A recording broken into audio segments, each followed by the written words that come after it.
एक दफा का जिक्र है। सरसब्ज पहाड़ियों से घरी हुई एक छोटी सी बस्ती में दो बहन भाई रहते थे, राफी और आयशा। राफी, बड़ा भाई, अपनी चालाकी के लिए मशहूर था, मगर वो अक्सर अपनी चालाकी को शरारतों के लिए इस्तेमाल करता था। आयशा, इसकी छोटी बहन, नेक दिल थी, मगर राफी के शरारती कामों में आसानी से शामिल हो जाती थी। एक दिन दोपहर के वक्त, जब वो अपने घर के बाग में खेल रहे थे, इन्हें एक पुराना, धूल से भरा हुआ संदूक मिला।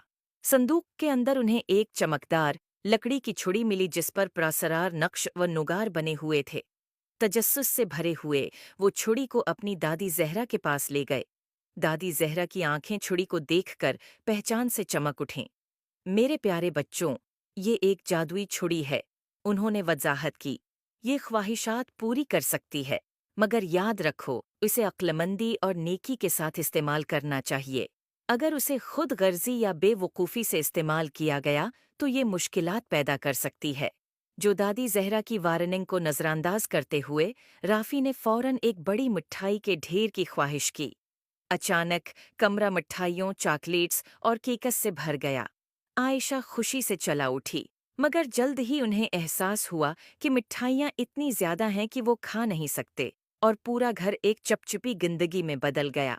जिंदगी की परवाह किए बगैर राफी ने दूसरी ख्वाहिश की। इस बार इसने एक सुनहरी साइकिल की ख्वाहिश की।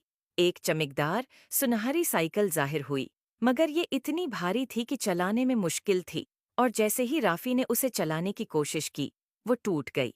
मायूस होकर इसने एक के बाद एक ख्वाहिश करना जारी रखा। हर एक ख्वाहिश का नतीजा किसी न किसी मुसीबत में निकला। आयशा, जो ये सब देख रही थी, इसे दादी जहरा की बातें याद आईं।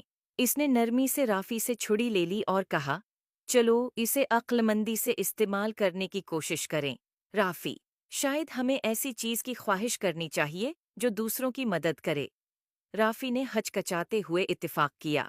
आयशा ने अपनी आंखें बंद कीं और बस्ती के खशक कनवे को ताज़ा, साफ पानी से भरने की ख्वाहिश की। जादुई छुड़ी रोशन हो गई, और जब वो कनवे की तरफ दौड़े तो उन्हें कनवा चमकते हुए पानी से भरा हुआ मिला। देहाती खुशी से झूम उठे और राफी और आयशा का शुक्रिया अदा करने लगे। उन्होंने जो खुशी बस्ती को पहुंचाई, उसको देखकर राफी ने जादुई छुड़ी की हकीकी ताकत को समझा। इसने अपनी पछली बेवकूफ़ियों के लिए आयशा और दादी जहरा से माजरत की। इस दिन के बाद राफी और आयशा ने जादुई छुड़ी को सिर्फ नेक कामों के लिए इस्तेमाल किया, जिससे उनकी बस्ती खुशहाल हो गई। किसी नन्मा अखलाक, इस कहानी से सीखने को मिलता है कि ताकत और वसाइल को अक्लमंदी और नेकी के साथ इस्तेमाल करना चाहिए।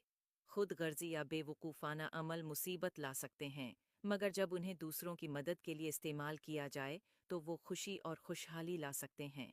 उम्मीद है आपको स्टोरी पसंद